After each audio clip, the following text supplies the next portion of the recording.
Bryan Habana, it's lovely to meet you. Is it nice to be here in Limerick at the rugby experience? Actually, lovely to meet you too. Absolutely, Brendan. For those of us that have loved the game of rugby, have been involved in the game of rugby, Limerick, Thomond Park, Cork, an institution in our game. I think for those of us that have never been into the city, to see this building, you almost do get blown away just seeing its exquisite nature outside, and then getting into that change room tunnel ahead of coming into the National Rugby experience. It is pretty special, reliving some of the ethos that knit this game together in so many incredible values: the camaraderie, the passion, the spirit, the integrity, the respect.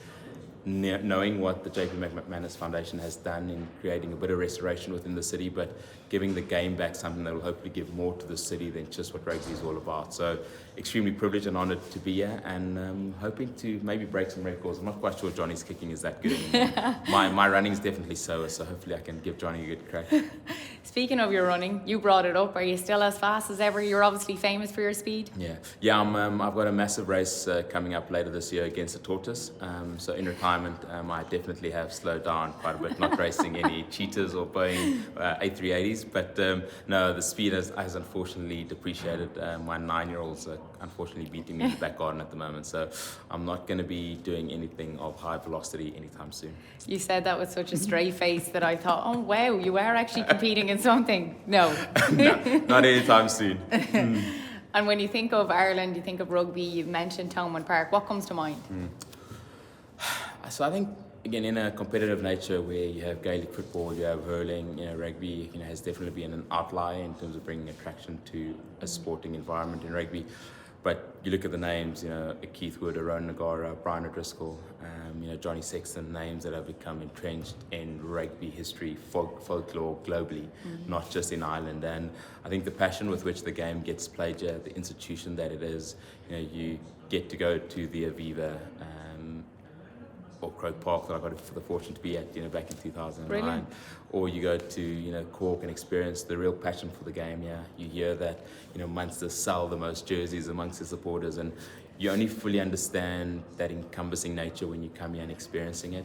And I think the ability to connect with the Irish rugby players, there's quite a few on my speed dial list, that is an enjoyable interaction.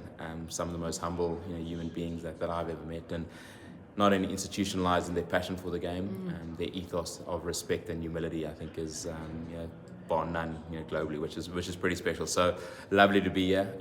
Not quite the springtime that I've been hoping for. The sun hasn't come out just yet, but it's not too bad, Brian. It's not too bad. I mean, from Cape Town, it's a little bit different. But looking ahead to the Heineken Cup final in 2 weeks' time at the Aviva, one would think Leinster, with the full support of the Irish in totality behind them, can maybe go on and win a 5th star, which will aid to the whole international rugby experience. And what about Rochelle and Ronan O'Gara? It's quite a job he's doing there. He is doing a phenomenal job. I think Rog was probably one of the most difficult players to play against, because he was not only flamboyant, he became a little bit arrogant on the park, but because he really lived and breathed the sport. And I think he's taken that same passion to an institutionalized environment in La Rochelle. To know what they did last year in that Champions Cup final down in Marseille, where they probably weren't given a chance, a real underdog tag, and to then see their progression. One thought it was maybe a one-year wonder, but to do this twice in a row against Leinster shows that he's really busy with something incredibly special, a great group of players, and he's living the passion and the flair of the French, both on the sideline and in the coach's box, and has been doing some phenomenal things, and may that final in a couple of weeks' time be everything it's expected to be. Who do you think will win? So with my head, I can't see Leinster at the Aviva, not adding to that stars, the 4 stars already on their chest. I think the manner in which Irish rugby is, fundamentally, the power stronghold in the world at the moment in rugby, means that Leinster probably go in, as the favourites.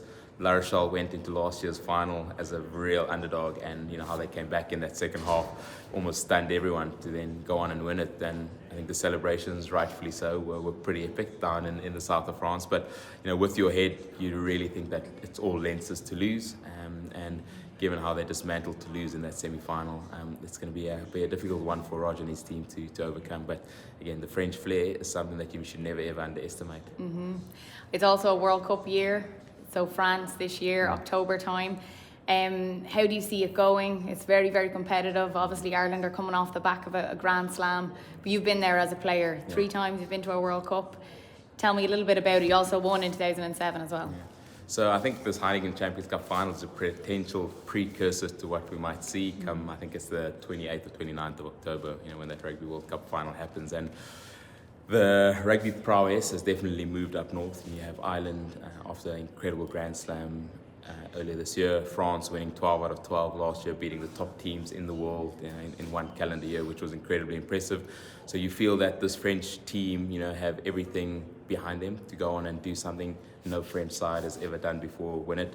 You feel this Irish side has something that no Irish side has ever done before, and that's progressed past a quarter-final stage. So it does set up a World Cup that, in my opinion, is probably going to be the toughest to win in any World Cup we've ever seen. You probably have, realistically 6 teams on their day that can go through a 7-week period and win a Rugby World Cup, which is, I think, a great place as a rugby purist to be in, because every moment is just going to be literally edge of your seat type stuff. You got an opening game, France New Zealand, that is going to be phenomenal, and then you have a quarterfinal lineup where 3 of the top 5 teams in the world don't progress to a semi-final. So with my heart, I really can hope that the South African team, going in as defending champions, very much under the radar and potentially as underdogs, can, much like 2019, do something spectacular, become the first team to win back-to-back Rugby World Cups for a South African team. But they're going to come up against some pretty stiff opposition, both in their pool against Ireland and Scotland, and then against New Zealand or France in a quarter-final, which is going to make it tough. So I'm extremely excited. I really do think it's almost too difficult to call a winner, because on their day, literally the top 6 teams in the world at the moment, can do something special. Yeah, the Springboks in Ireland, they meet the 23rd of September in Paris, their 3rd game for Ireland. It's going to be a tough game to meet, especially in your 3rd game. Hopefully there's not too many injuries and all of that come with a World Cup, but it will be a tough game. It definitely will be a tough game, and I think both teams at the moment, 1 or 2, I want to say injury worries, not injury scares. You have Johnny Sexton, who's just undergone surgery. He's unfortunately had to call time at Leinster, so might not be involved on the pitch. Come that final to get that 5th star on his jersey, but he'll be valuable at some point. And you have Ciara Griffin, who's also just undergone surgery from a South African perspective. Eben Etzebeth. So 1 or 2 injury clouds hanging over both teams. But given, I think, the consistency of both South Africa and Ireland, that game on the 23rd of September is going to be a massive one for both teams. Again, we don't know what's going to happen in the New Zealand-France game, because that game almost then determines who finishes first and who finishes second. That being said, I wouldn't write off Scotland. We won with a bounce of a ball against Tonga in 2007. So yes, that's a big game, but I know from a South African perspective, they'll only be focusing again on a rugby championship coming up in July, and then that first game, a Rugby World Cup, because you'd almost be aggrieved to look past that first game, because if you slip on that banana peel, it makes the route to a final much more difficult. So yes, it's a big game on the 23rd, but I know the Springboks won't be focusing on that. They'll be focusing on a lot more before it happens, actually. Yeah, and looking back on your own career, I'll bring you back again to 2007. That was quite the year, obviously winning the World Cup and World Player of the Year as well to cap it all off. It must be nice looking back now on all those memories. I had a mate who said to me that when all is said and done, memories are all we have, and I think I'm incredibly grateful and privileged to have had some phenomenal memories, both the good and the bad, that have formed me, yes, as a rugby player, but more importantly as a person. And when it's all said and done, you can only relive those moments, and I think to have enjoyed so much success as an individual, but also within a team context, I'm so grateful for, as an individual in a team sport, none of it's on your own. And whether it be my schoolboy coaches, whether it be my youth coaches, whether it be the doctors, the physios, the management, the family members that supported me through the thick and thin, I wasn't able to do anything that I did without that environment around me. And when all is said and done, and you actually do then reflect and look back, and you become so much more appreciative of those that allowed you to become the person and rugby player that you became. And that 07 group, has a bond now that will live forever because of what we managed to achieve. But, it wasn't always smooth sailing. Ahead of that year, we lost 49-0 against Australia in Brisbane. John Smith was being touted as a very old captain that no longer, deserved to be in that number 2 jersey, let alone make the squad. Jake White, wanted to be fired as a coach. Oosterrand was told that he's way past his sell-by date, 12 years on from winning 95. So 2007 was special, and it formed my love affair with France, which saw me, end up playing, 5 years in the south of France for Toulon. And yeah, in memories that I'll take with me to my grave and forevermore, because they are just so special. Grateful that I contributed to a team success, because again, my individual contribution was no less important or no more important than each and every other individual's on that 4-year journey to the 20th of October 2007. So special. Looking forward to getting back to France and eating many more crepes, maybe a few less than what I did in 2007 because my metabolism has definitely slowed. And when we think about your game, I mentioned the speed, played on the wing, always getting in for try after try. That was your game and that was your style. Who in the game at the minute do you see has similar attributes that you had?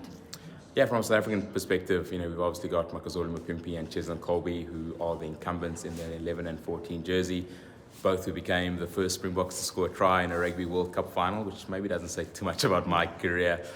Both have gone on to excel both for club and country. And you have some youngsters in, Kurtley Orenser, who I think scored like 7 tries and 8 tests last year. Kane and Moody's, pushing, hard for a starting place. So from a South African perspective, really excited about the group of talent that we have that can really go out there and do some phenomenal things. Cheslin can beat somebody in a phone booth literally with his stepping ability. He's kicked a 50-meter drop goal in a top 14 final. Makazole's been scoring at a rate of knots as well. So pretty excited about what the Springboks have to offer. Globally, you look at the likes of Severis, Will Jordan from New Zealand that are playing some phenomenal rugby. Marika Korobetti from Australia is also phenomenal. And then you have youngsters like Henry Arundel from England that could be touted as someone that is going to be unbelievable.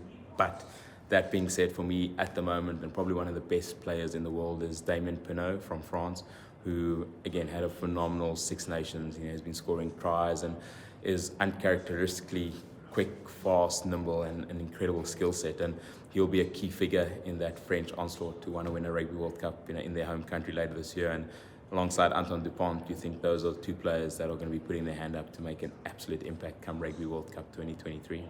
And the fact that Ireland are coming off the back of a Grand Slam going into this World Cup, do you think that's an added pressure to keep winning? Well, looking purely just at Mac Hansen's celebrations post that Grand Slam victory, I don't think this Irish side is in any way going to be too complacent. I think led impeccably well by Andy Farrell at the moment. You feel there is something really special, some phenomenal old heads. You look at a Peter Omani, Johnny Sexton, a few guys that are really just keeping the strings together.